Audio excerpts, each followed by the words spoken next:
Esta mañana estamos iniciando una nueva serie de sermones que les he titulado Milagros y Señales. Si vamos al texto bíblico y hablan la palabra de Dios, por favor conmigo. Por favor, hablan la palabra de Dios conmigo. Tomen su espada, por favor. Vamos a abrir la palabra de Dios. La palabra de Dios tiene poder, amén.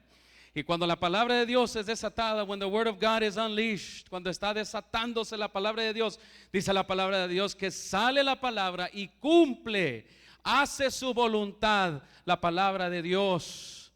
Y sabes, Dios quiere bendecirte esta mañana, amén.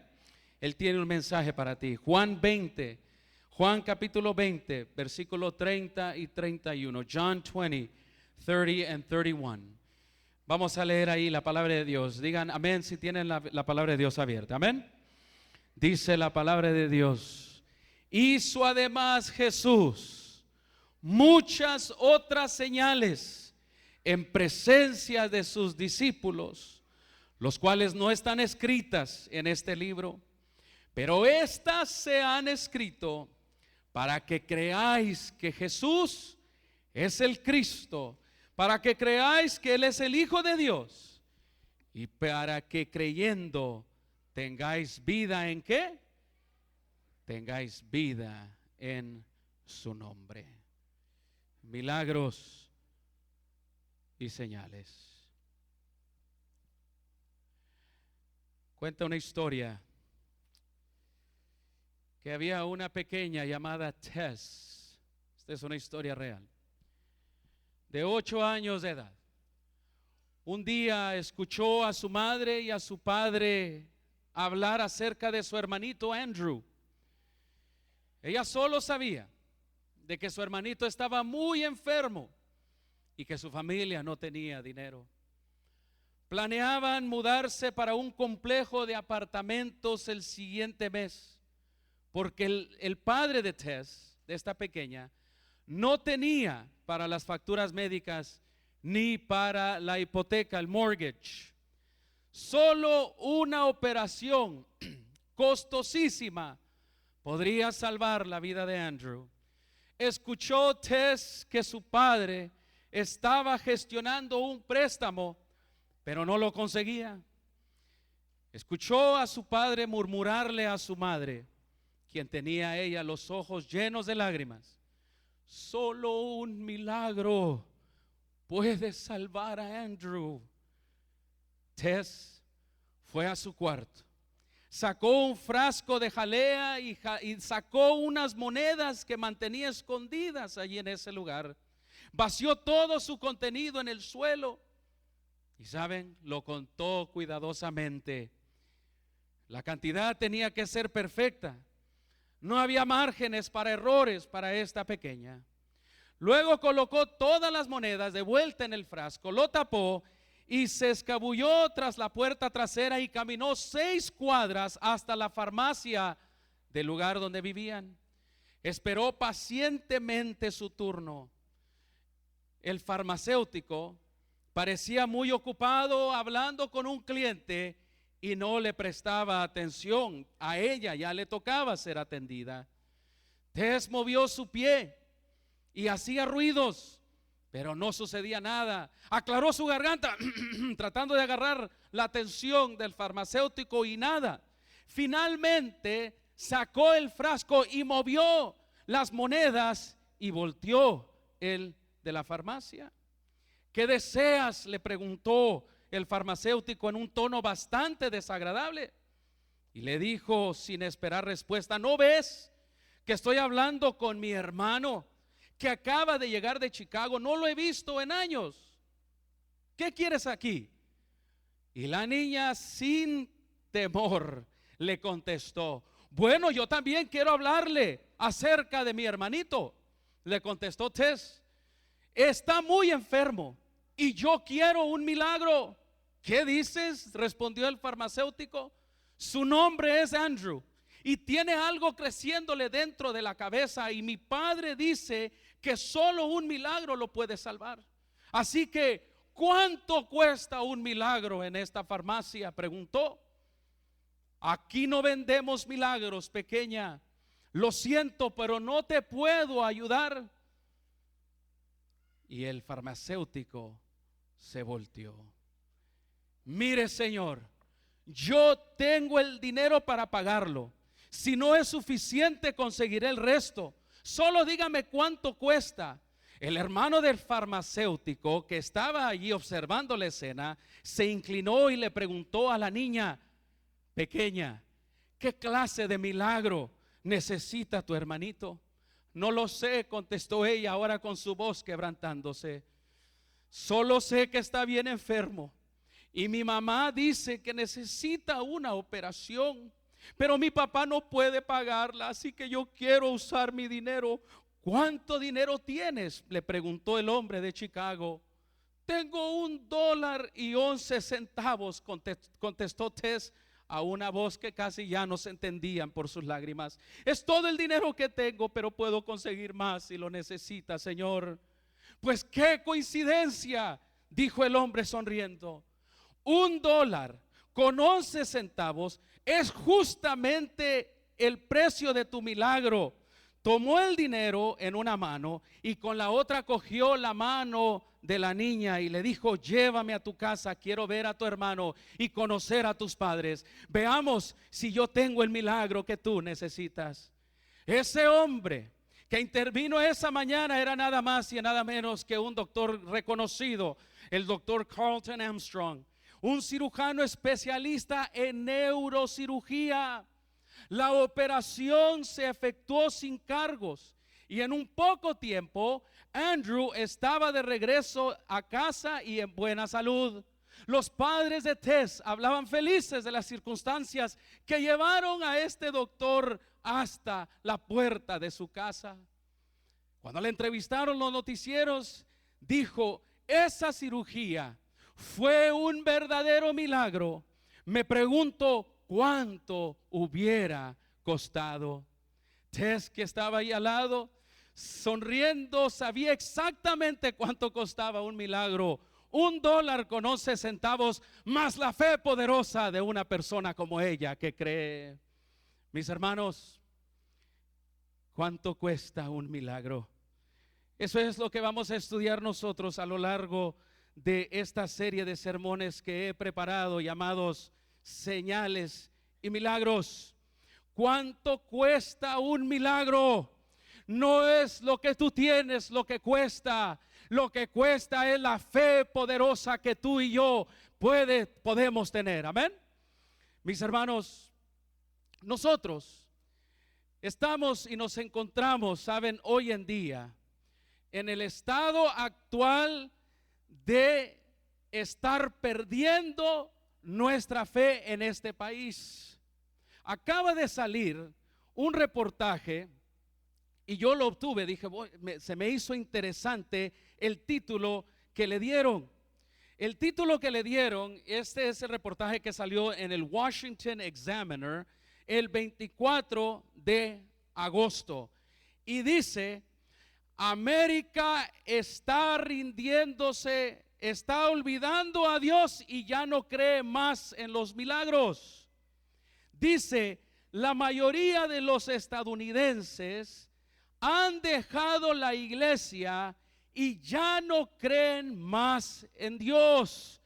Y cuando se trata de los milagros, allí dice el 80% de los americanos ya no creen en ellos. Yo pregunto esta mañana: ¿cuántos de nosotros creemos todavía que Dios hace milagros? Levanten la mano aquí, amén. Mis hermanos, yo creo que este periódico, ¿a cuántos de ustedes los entrevistaron? ¿Verdad que ninguno de ustedes?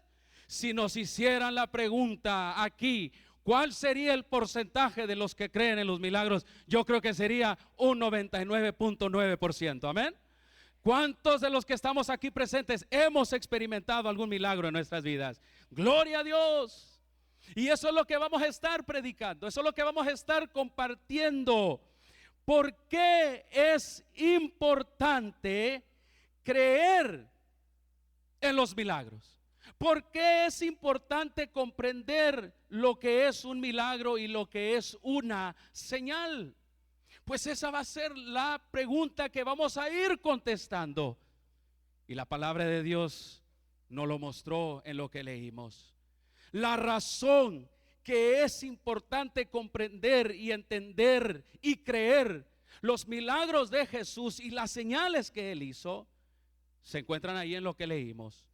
Hizo además Jesús muchas otras señales en presencia de sus discípulos, las cuales no están escritas en este libro. ¿Saben ustedes lo que el total de tiempo que tenemos registrado de la vida de Jesús en los evangelios equivale solamente a 2 semanas de la vida de Él?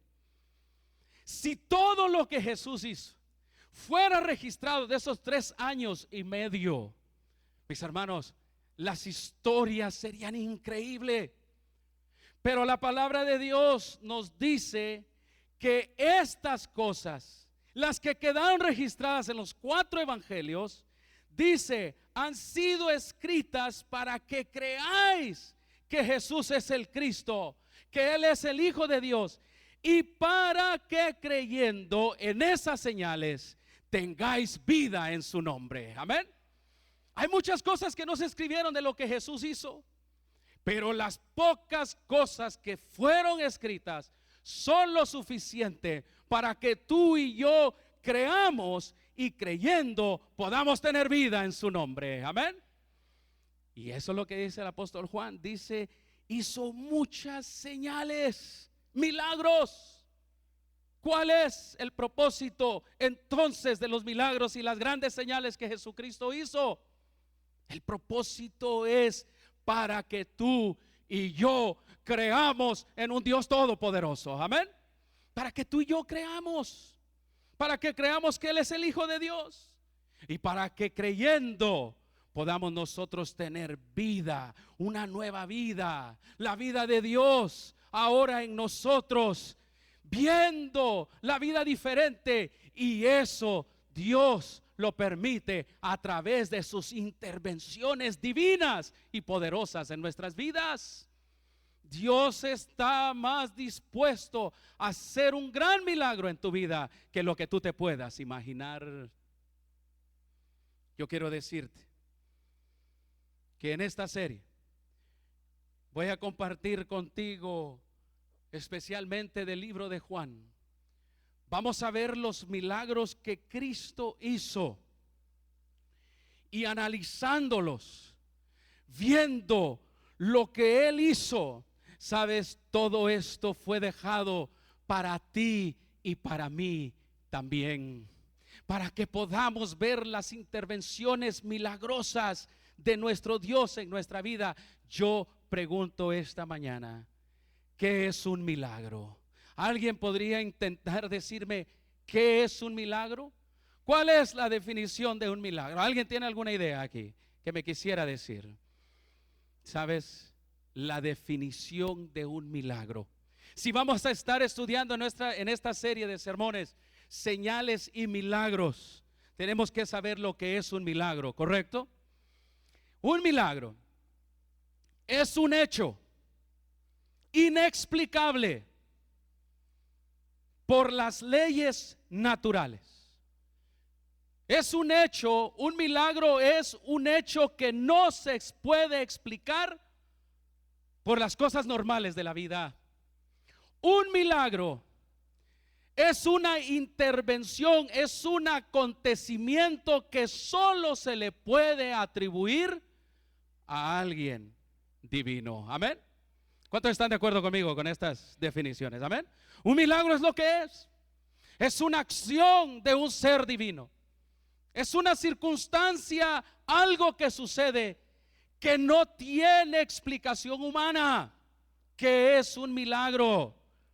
Es un evento extraordinario, sobrenatural. Es algo que para el ser humano, un milagro es algo que para el ser humano era imposible que se realizara.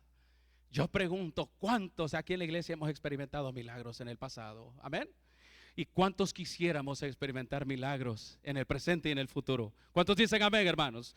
Saben, mis hermanos, la intervención divina de Dios es poderosa y es sobrenatural. No se puede explicar.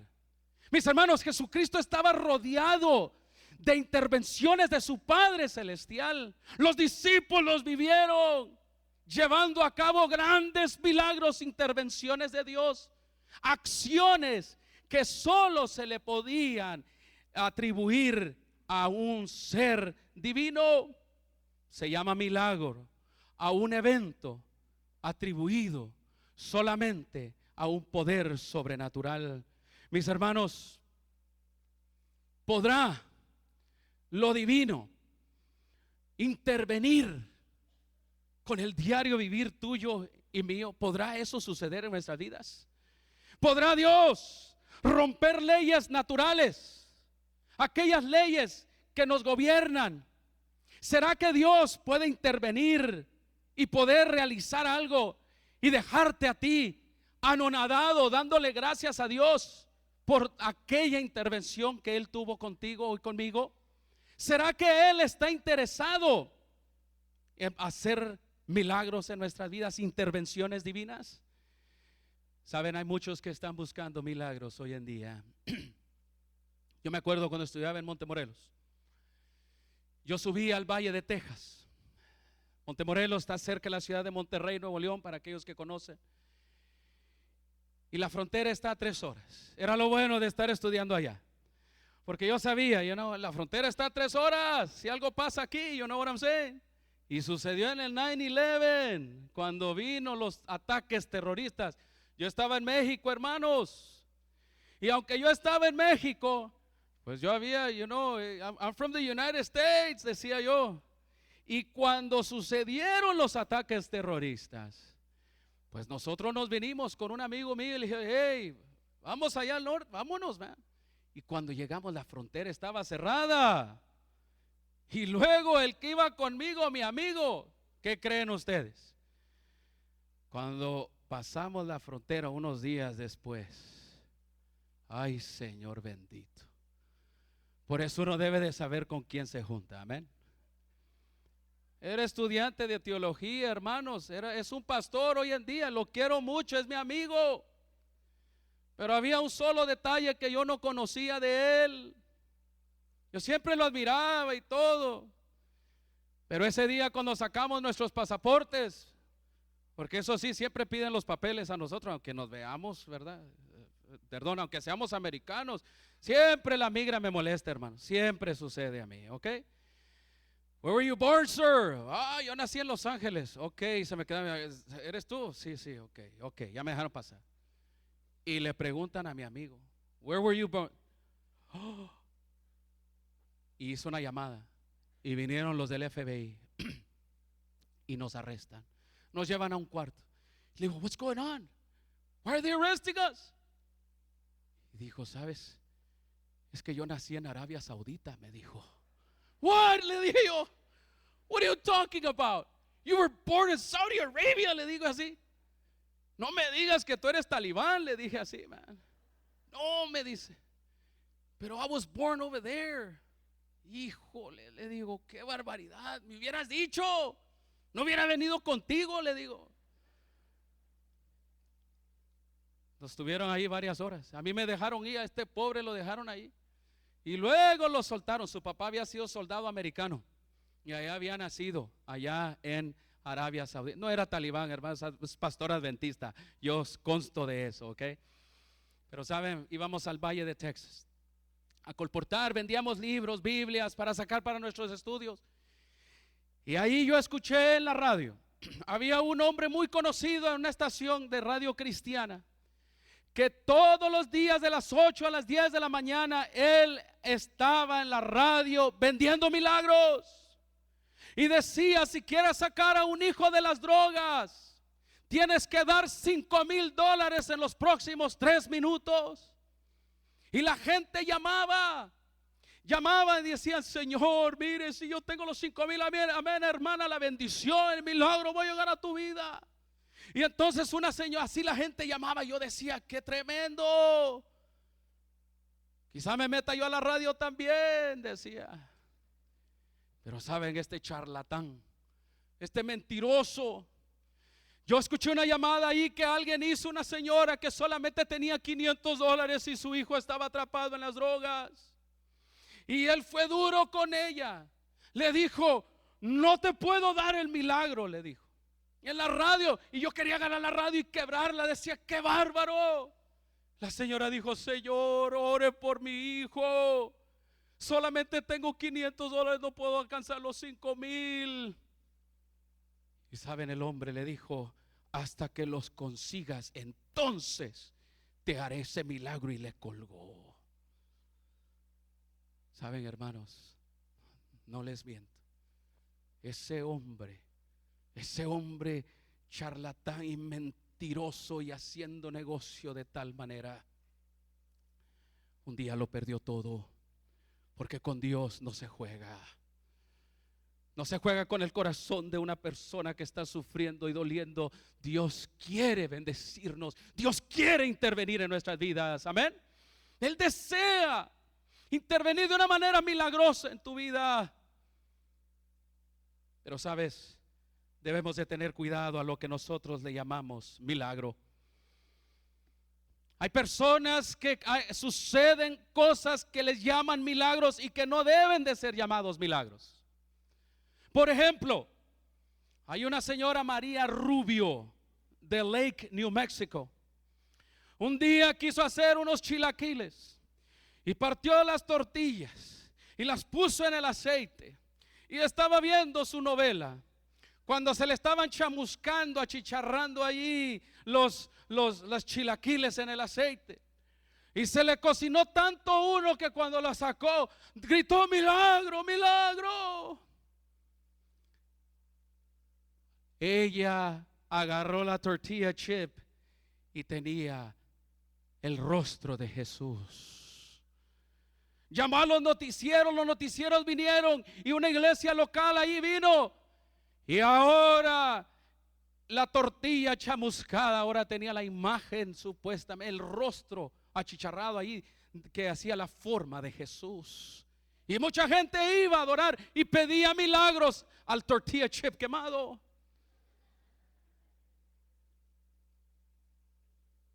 En Deptford, New Jersey, un hombre llamado Bud Ward era el fotógrafo del pueblo. Se estaba quemando cierto lugar y tomó una foto. Y cuando la reveló, se veía como una sombra tipo gris, donde se le atribuyó de que el hombre le había tomado una foto a Jesús. Y esa foto terminó otra vez en una iglesia y allá fue la gente a pedirle favores a la foto de Jesús, que había sido un acto milagroso. Hoy en día los fenómenos se multiplican de estatuas de Jesús y de los santos llorando, sacando lágrimas. Yo conozco la historia de una mujer que tiene 567 veces le ha sucedido que sus estatuas, conozco la historia, no la conozco a ella personal, conozco la historia de ella, que 567 veces todas sus estatuas han llorado sangre. Y la gente va y oran porque estos son actos de milagro. Hay religiones que han sido fundadas, basadas en actos de milagros. Por ejemplo, la iglesia mormona. Se le atribuye a Joseph Smith, que fue el fundador, que a los 17 años vino un ángel, el ángel Moroni. Y usted en las iglesias hay un ángel en la cúpula, este es el ángel Moroni. Y este ángel vino y él vio esta visión. Y el ángel le dijo a él que fuera a cierto lugar y escarbara. Y ahí encontró unas placas de oro grandísimas, escritas con 3 idiomas: hebreo, griego y egipcio. Y cuando él supuestamente, porque nadie vio esas placas, las descubrió, encontró ahí otros elementos que le ayudaron, y él solamente hablaba inglés, que le ayudaron a interpretar parte de estas placas de oro con estos 3 idiomas. Sin poder terminar, nos dice la historia, de que lo poco que él tradujo, milagrosamente, sin saber los idiomas antiguos, quedó para poder escribir el libro de Mormón de hoy en día. El ángel Moroni se llevó el resto y nadie sabe dónde quedó. Milagros. A estas cosas nosotros las podemos llamar milagrosas. De ninguna manera. Debemos de tener cuidado. Aquí en el centro de Los Ángeles, aquellos que paran diciendo: pare de sufrir, venga y reciba el aceite de Jerusalén, el aceite de la rosa de Sarón, pare de sufrir. Ahí va la gente buscando el milagro. Pero sabes, le podemos llamar milagro a salir ileso de un accidente automovilístico. ¿Cuántos dicen amén, hermanos? Podemos llamarle milagros a sobrevivir un tornado. Un niño de repente estaba dormido allá en Mississippi y entonces el tornado vino y lo levantó. Su padre y su madre vio cómo subía al cielo en ese funnel. Y el niño, un niño de 12 años, cuenta que cuando él estaba allá arriba veía las cosas volar a su lado y veía cómo flotaba todo, animales y cosa y media. Era el único que estaba allí. Habían relámpagos y saben, él cuenta de que asegurado de que él iba a morir, alguien lo iba cargando en las manos. Y mientras desaparecía el tornado, él fue puesto de vuelta en un campo donde él vio dónde estaba su casa y llegó caminando. Pregunto yo en esta mañana, Dios, ¿a esto le podemos llamar un milagro? ¿Cuántos dicen amén, hermanos? Claro que sí. Yo creo en los milagros, yo creo en las intervenciones de Dios. Puedes llamarle un milagro cuando no tenías para pagar tu renta, para pagar algunas cosas y recibiste algo que no esperabas. ¿Puedes llamarle a esto milagro? Amén. Claro que sí. Puedes llamarle milagro al cambio de la vida de una persona. Cuando era esto y ahora es una persona totalmente diferente. Saben, ese es el mayor milagro que Dios puede hacer. Amén. Transformar el corazón de un hombre, de una mujer, a un corazón amante, lleno de amor y de piedad. Mis hermanos, estas son intervenciones de Dios. Pero saben, para entender lo que realmente es un milagro y no caer en las trampas, porque saben, en el tiempo del fin, justo cuando venga Cristo y nos encontramos en las últimas escenas, los milagros verdaderos, pero los milagros falsos se van a multiplicar. Oh, mis hermanos, Satanás está preparando y ya está realizando una serie de cosas que van a suceder alrededor del mundo, donde dice la palabra de Dios que aún hasta los escogidos, ¿qué? Van a ser engañados. Debemos de saber qué son las señales y qué son los milagros.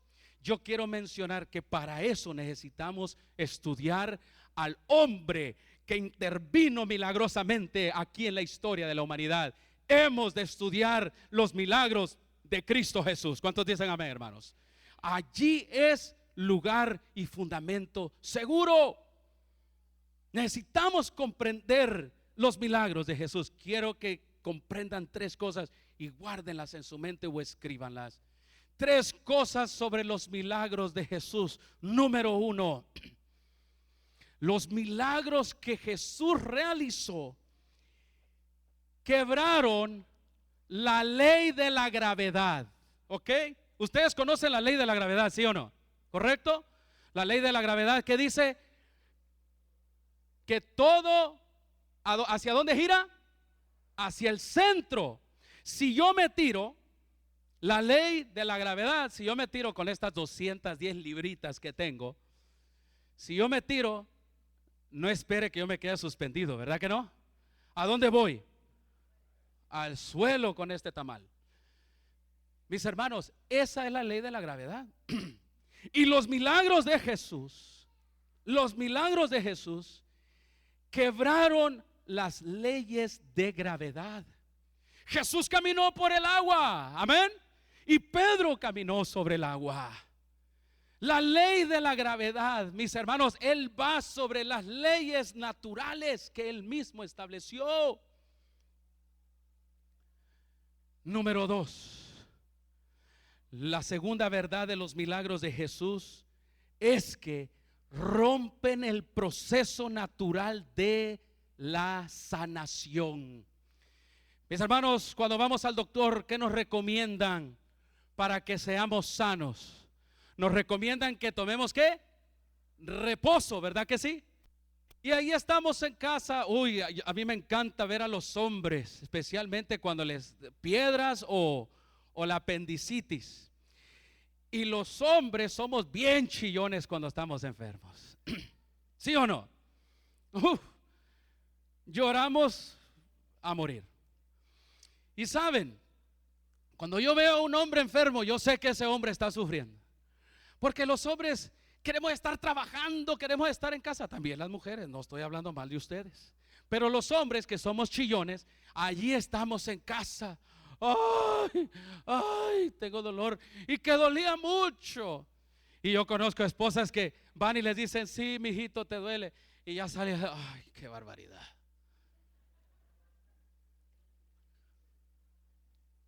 Mis hermanos, cuando Jesús llegaba a la enfermedad sanaba, amén. La enfermedad desaparecía. Los milagros de Jesús no solamente rompen la ley de la gravedad, sino que también rompen el proceso natural. Los enfermos sanan en su momento, amén. No se tardan 10, 15, 20 días, 40 días, no.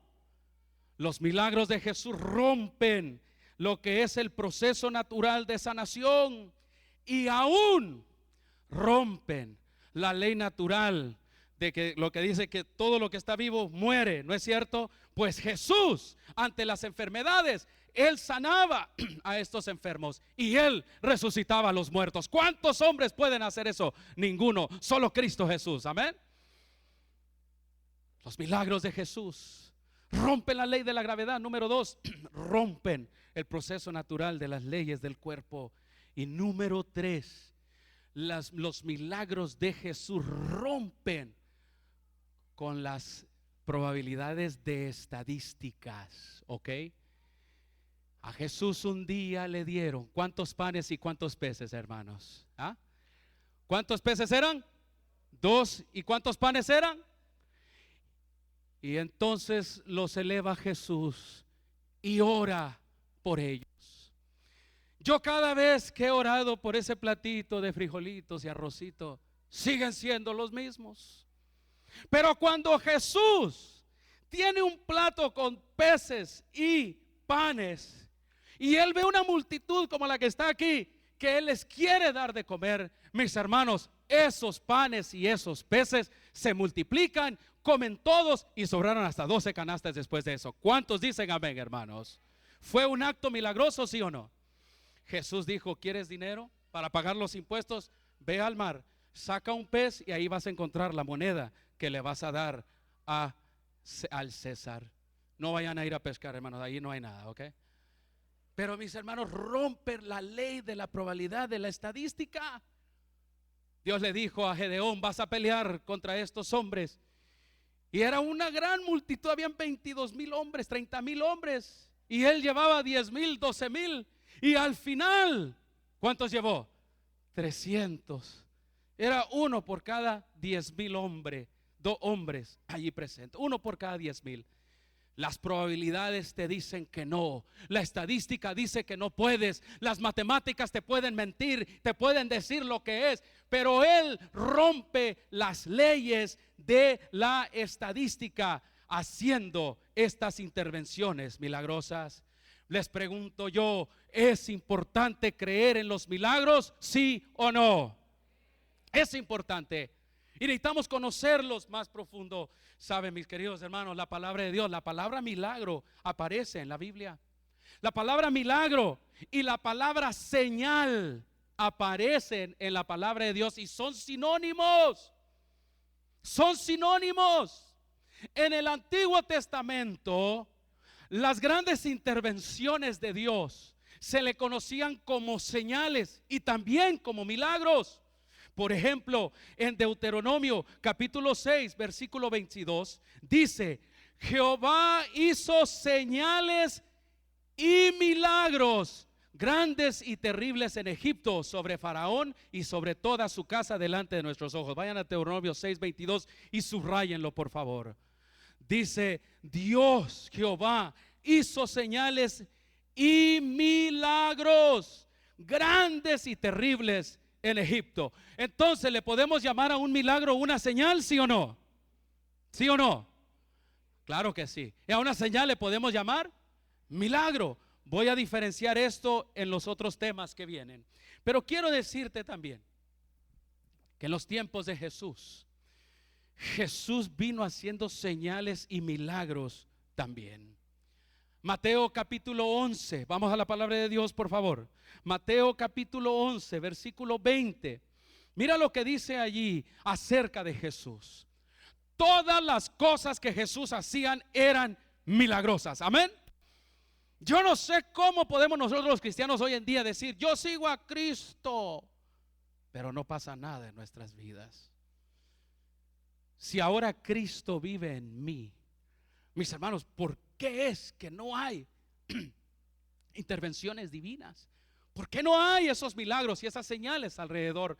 Mateo capítulo 11, versículo 20 dice: entonces comenzó Jesús a reconvenir a las ciudades en las cuales había hecho de sus ¿qué? De sus milagros, porque no se habían arrepentido. Marcos capítulo 9, versículo 39.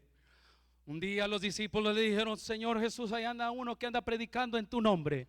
Pero miren lo que Jesús dijo al respecto. Este hombre predicador tenía poder. Y mira lo que andaba predicando a Cristo. Y cuando él predicaba a Cristo, miren lo que él hacía. Marcos 9:39. Pero Jesús les dijo: no se lo prohibáis, porque ninguno hay que haga milagro en mi nombre que luego pueda decir mal de mí. ¿Qué andaba haciendo este hombre? Predicando y haciendo ¿qué? Milagros. Y todo porque lo andaba mencionando ¿a quién? A Cristo Jesús. Hay poder en el nombre de Jesús, mis hermanos, amén.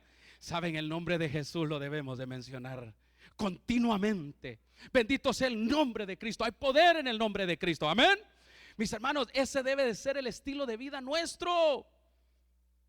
Y ahora, en los tiempos de la nueva iglesia, de los tiempos del cristianismo primitivo, Hechos capítulo 8, versículo 13, dice acerca de un diácono llamado Felipe. Hechos capítulo 8, versículo 13. Quiero darles tiempo de que busquen la palabra de Dios. Dice que también creyó Simón mismo, y habiéndose bautizado, estaba siempre con Felipe, que era un diácono tremendo, un evangelista, predicador. Y viendo las señales y grandes milagros que se hacían, estaba este hombre atónito. Después de que Jesús murió, resucitó y fue al cielo, mis hermanos, la iglesia primitiva se distinguió por señales y milagros. Ahora, ¿cuántos milagros hizo Jesús, mis hermanos, que quedaron registrados? ¿Saben cuántos milagros hizo Cristo Jesús? Hizo 39 milagros. Hizo 39 milagros. ¿Y por qué nosotros debemos de creer en estos milagros? ¿Saben por qué? Porque cada uno de estos milagros quedó verificado. Voy a leer algunos de los milagros que Jesús hizo y ustedes van a recordarse. No vamos a estudiar los 39 milagros, solamente vamos a estudiar unos 6 milagros a lo largo de la serie de este sermón. Número 1, Jesús, el primer milagro, ¿dónde lo hizo? En las bodas de Caná. Ustedes sí leen la Biblia, amén. Oh, mis hermanos, yo he ido a las bodas y no he podido hacer este milagro todavía. Hermanos, Jesús hizo este milagro convirtiendo el agua en vino. Había un hombre con un espíritu inmundo que estaba mudo y Jesús lo sanó. Otro milagro que Jesús le hizo a una suegra. Amén.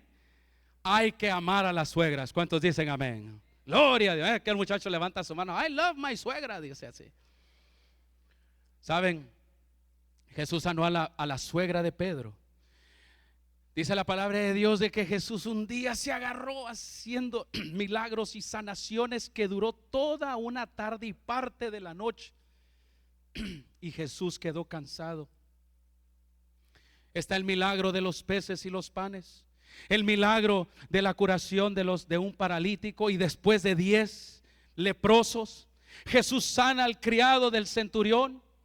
Jesús resucita a la hija de Jairo. Jesús resucita al único hijo de la viuda, aquella que iba saliendo hacia el entierro. Jesús calma la tempestad de una manera milagrosa. Jesús sana a una mujer que está sangrando sin parar por 12 años. Mis hermanos, cada uno de estos milagros, quiero decir que es importante que nosotros creamos en ellos. ¿Por qué? Porque cada uno de ellos fueron verificados. Cada uno de ellos está verificado en la palabra de Dios por otros testigos. Hoy en día la palabra de Dios se está dudando. Saben, en nuestras escuelas públicas y queridos padres, yo quiero hacer un llamado especial a ustedes. Ha llegado el momento donde todo lo que tenga que ver con religión, la palabra de Dios, la oración y los principios que se basan en la palabra de Dios, los pilares que la palabra de Dios promueve, como lo que es el matrimonio entre un hombre y una mujer, como lo que es la sexualidad, el sexo dentro del contexto del matrimonio, lo que habla la palabra de Dios de la creación de un hombre y de una mujer. Todo eso, mis hermanos, hoy en día está siendo echado al borde y siendo sustituido por cuestiones humanistas, cuestiones, mis queridos hermanos, que eso ha llegado a minar la creencia en la palabra de Dios. Y yo quiero decirles que todavía hay un lugar de refugio para que nuestros hijos puedan estudiar, y son las escuelas cristianas adventistas del séptimo día, mis queridos hermanos. Yo creo en la educación adventista, yo creo en la educación cristiana. Oh, pero a mi hijo no le puede pasar nada. Pero ¿quién le puede quitar una idea o una enseñanza una vez que se la instalen? Cuando tú y yo sí tomamos tiempo en casa, podemos enseñarles. Pero quiero decirte que en el ambiente donde se encuentran ellos, las enseñanzas son reafirmadas. Y aún los mismos que promueven educación ahora tienen que empujar una agenda que no es de ellos, que muchos de ellos no creen esas cosas, pero que la tienen que empujar y enseñar cosas que van en contra de la palabra de Dios. Instalar en la mente de los pequeños ideas que son todo lo contrario a la palabra de Dios. Mis hermanos, por eso debemos de creer en la palabra de Dios como la única soberana, amén, y la única para guiar a nuestros hogares. Concluye en relación a la educación y la enseñanza de la palabra diciendo esto: en los tiempos de los jueces, la palabra de Dios dice que todos hacían lo que ellos querían, y Dios levantó al profeta Elías y al profeta Eliseo, y Dios le dio instrucción diciéndole: levántate y establece la escuela de los profetas. Las escuelas de los profetas, mis hermanos, eran centros de educación donde el pueblo de Israel ahora era indicado que llevaran a sus hijos a estos lugares donde los profetas les enseñaban historia del pueblo de Israel, les enseñaban cantos, les enseñaban leyes, los preparaban para ser administradores, para ser abogados, para ser personas, para ser sacerdotes. Mis hermanos, les enseñaban la palabra de Dios. Sí, en el hogar lo hacían, sí iban a la iglesia, pero las escuelas de los profetas, hermanos, Era un lugar donde los hijos se preparaban. David de ahí echó mano para poder, cuando Dios le dio el reino, para poder tener hombres sabios, para que pudieran guiar a la nación. Mis hermanos, la palabra de Dios es la base para creer cada uno de estos milagros. Pero hubo gente que no creyó. Hubo gente dentro del pueblo de Dios, de Jesucristo mismo en sus tiempos, que decidieron no creer. Saben, los mismos enemigos de Jesús, ellos vieron los milagros, las señales poderosas que Jesús hacía, y ellos también dudaron. Mateo 9, 32 al 34 dice la palabra de Dios que mientras salían ellos, le trajeron a un mudo endemoniado, y echado fuera el demonio, el mudo habló, y la gente se maravillaba. Era un milagro, y decían: nunca se ha visto cosa semejante en Israel. Pero los fariseos decían: por el príncipe de los demonios, echa fuera a ellos mismos. Mis hermanos, qué terrible es ver la intervención de Dios y decir que es el diablo el que trajo eso a realizar. Jesús mismo allí los condenó a ellos. Les dijo: ustedes han blasfemado contra el Espíritu Santo. ¿Qué es la blasfemia en contra del Espíritu Santo? Es atribuirle a Satanás lo que Dios ha hecho, mis queridos. Y eso es una gran blasfemia. Juan 11, 45 al 48 dice la palabra de Dios que muchos de los judíos que habían venido para acompañar a María vieron lo que hizo Jesús y creyeron en él. Pero algunos de ellos fueron a los fariseos y les dijeron lo que habían hecho, y entonces se reunieron y dijeron: si lo dejamos así, todos creerán en él, porque este hombre hace muchas señales. Y mis queridos hermanos, ¿saben cuál fue el dictamen que Jesús y la sentencia que Jesús dio a cierta parte de su pueblo por no creer? Marcos 6, 5 y 6. Sí me gustaría que leyeran esto, hermanos. Busquen su palabra, por favor. Marcos 6, 5 y 6. Y estoy por concluir. Oh, mis hermanos, Jesús se apareció. Jesús llegó, a los suyos vino, y los suyos, ¿qué? No lo aceptaron. Jesús llegó para conquistar el corazón, para suavizar el dolor, para quitar las lágrimas. Llegó para traer esperanza. Llegó, mis hermanos, buscando al que tenía un corazón quebrantado. Pero muchas veces la preocupación de la vida o no tomar el tiempo para pasar con Jesús nos puede robar de esas intervenciones divinas que Él tiene para nosotros. Marcos 6, 5 al 6 dice: y no pudo hacer allí ningún milagro, salvo que sanó a unos pocos enfermos, poniendo sobre ellos las manos. Jesús estaba asombrado de la incredulidad de ellos y recorría las aldeas de alrededor enseñando. ¿Por qué no hizo Jesús milagros ahí? Por la incredulidad de ¿qué? De ellos. ¿Saben por qué no creían? Porque solamente seguían las reglas, pero no seguían una relación con aquel Dios maravilloso, aquel que se les apareció en el templo, aquel que era el símbolo del sacrificio. Ahora llegó y lo rechazaron. Y Jesús quería intervenir en sus vidas, pero ellos no se tomaron el tiempo para relacionarse con Él.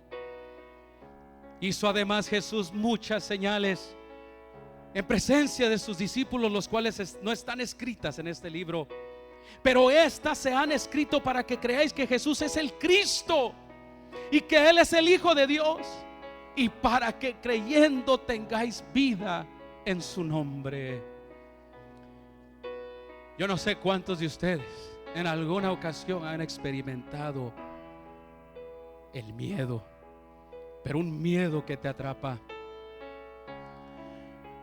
Habían crucificado a Jesús y los discípulos estaban todos encerrados. Cerraron todas las ventanas, tenían miedo porque ahora pensaban que iban a venir a matarlos a ellos también. Un día Jesús se les aparece en medio de ellos y ahí estaban también las otras mujeres. ¿Saben? Dijeron y gritaron: fantasma, fantasma. Pero lo vieron y creyeron en él.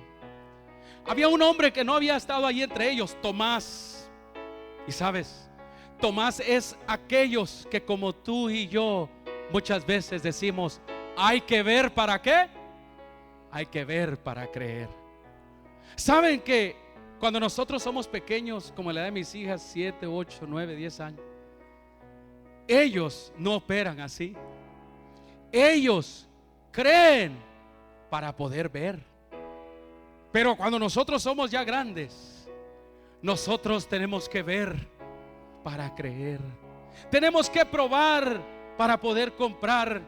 Tenemos que citar al de las ollas a la casa y darme unas ollas para poder ver si en realidad son lo que ellos ofrecen. Tomás un día llegó y le dijeron: Tomás, el maestro ha resucitado. Y Tomás dijo: no, a mí no me cuenten esas cosas. Yo soy un hombre de lógica, yo soy un hombre de estadísticas, yo soy un hombre de raciocinio. A mí no me pueden decir que este hombre ha resucitado. Es imposible. Yo solamente vine aquí a saludarlos. Me voy, porque aquí nos van a matar a todos si seguimos aquí. Y la palabra de Dios dice que trataron de convencerlo y dijo lo siguiente: hasta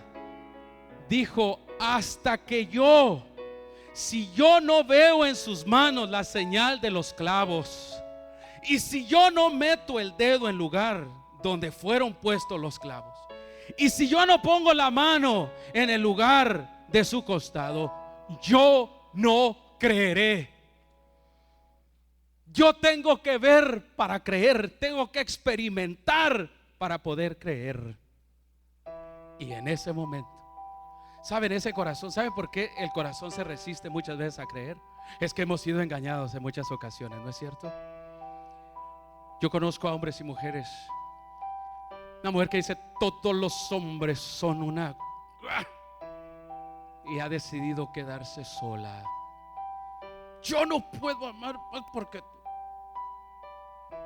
yo no tengo amigos en este mundo, porque todos son esto y esto. Yo ya no confío en nadie, pastor. ¿Cuántas veces no he escuchado eso? Y el corazón está atrapado con dolor, tristeza. Está atrapado, mis hermanos, el corazón por esa traición. Yo no sé qué te ha sucedido en tu vida personal. Alguien me contaba, pastor, que la iglesia está muerta. Dolor en el corazón. Así. Mis hermanos, pero si nuestro corazón está como el de Tomás, si tú tienes que ver para creer en el nombre de Jesús, yo te digo, tu corazón está en el lugar correcto.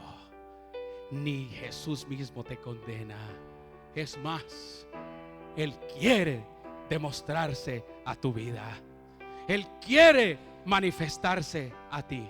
Él quiere que tú lo toques. Él quiere que tú lo veas. Él quiere que tú lo sientas. Cuando Tomás dijo eso, la palabra de Dios dice que ahí estaba Jesús y lo primero que dijo Jesús fue: paz para vosotros, paz a vosotros, a tu corazón. He llegado, dijo Jesús. Y a Tomás se le dirigió y le dijo: ven, Tomás, ¿quieres ver para creer? Y le dijo: Acerca aquí tu dedo. Mira mis manos. Extiende aquí tu mano. Toca, métele en mi costado. Siénteme, aquí estoy presente. Tu temor que te ha tenido atado, que ya no sea más. Yo quiero que tú tengas paz en tu corazón. Y Tomás tocó, sintió. Y la palabra de Dios dice que le dijo: ya no seas incrédulo más. Y Tomás se echó de rodillas y dijo: Señor mío y Dios mío. Y ahora sí creyó. Y Jesucristo le dijo: bienaventurado Tomás, dijo, porque has visto y has creído. Pero bienaventurados los que no vieron y sin embargo creyeron. Y aquí cada uno de nosotros hemos experimentado ese milagro. ¿Cuántos creemos que Jesucristo ha resucitado y está pronto a venir? Amén. Que Él no nos puede tener atados, Satanás, más con aquellos miedos y temores. Temores que muchas veces nos han tenido atados a las cosas que el ser humano nos ha hecho. Pero Jesucristo viene resucitado y te dice: quiero que metas aquí tu mano, quiero que extiendas, quiero que me toques, quiero que me sientas. Aquí estoy, yo quiero que tengas paz en tu corazón. Yo pregunto esta mañana: ¿cuánto necesitamos un milagro en nuestras vidas una vez más? Amén.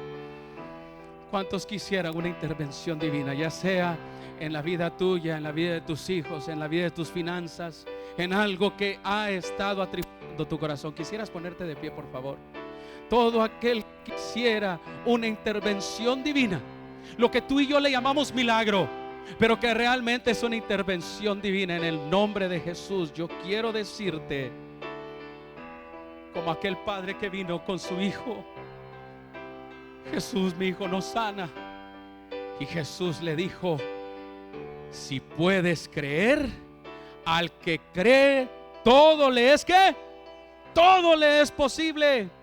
Clama a mí, dice el Señor, y yo te responderé y te enseñaré grandes cosas ocultas que aún tú no conoces. Y es en esta serie de sermones llamados Milagros y Señales que vamos a estar analizando las intervenciones divinas de Jesús, pero cómo esas se aplican también a tu vida. Yo te quiero pedir un favor: asiste a ello. Hay grandes enseñanzas que a mí me han beneficiado y me dan a tomar pasos de fe para poder experimentar lo divino de Dios. Y quiero hacerte otra invitación: no vengas solo. Invita a un amigo, un ser querido, una persona que necesita también experimentar al maravilloso Jesucristo, el hombre de los milagros. Amén. ¿Por qué no oramos esta mañana y pedimos la bendición de nuestro Dios? Oh, querido Dios, necesitamos la intervención divina, Señor, tuya en nuestras vidas. Así como Jesús vino e hizo intervenciones maravillosas, así, Señor, como resucitó a los muertos, así como trajo esperanza a los lugares de lágrimas, así como sanó a los enfermos, así como cambió corazones, necesitamos, eterno Dios, tu intervención divina en nosotros. Queremos, Señor, aprender de Jesucristo y volver a experimentarlo. Oh Señor, da una doble porción de fe, Padre, para cada uno de los que me escuchan, y podamos con esa fe poderosa también experimentar, Señor, las intervenciones milagrosas de tu Hijo amado sobre nosotros. Muchas gracias por el estudio de tu palabra y por traernos esperanza, en el nombre de Jesús. Amén, Señor. Amén. Pueden tomar asiento, mis hermanos.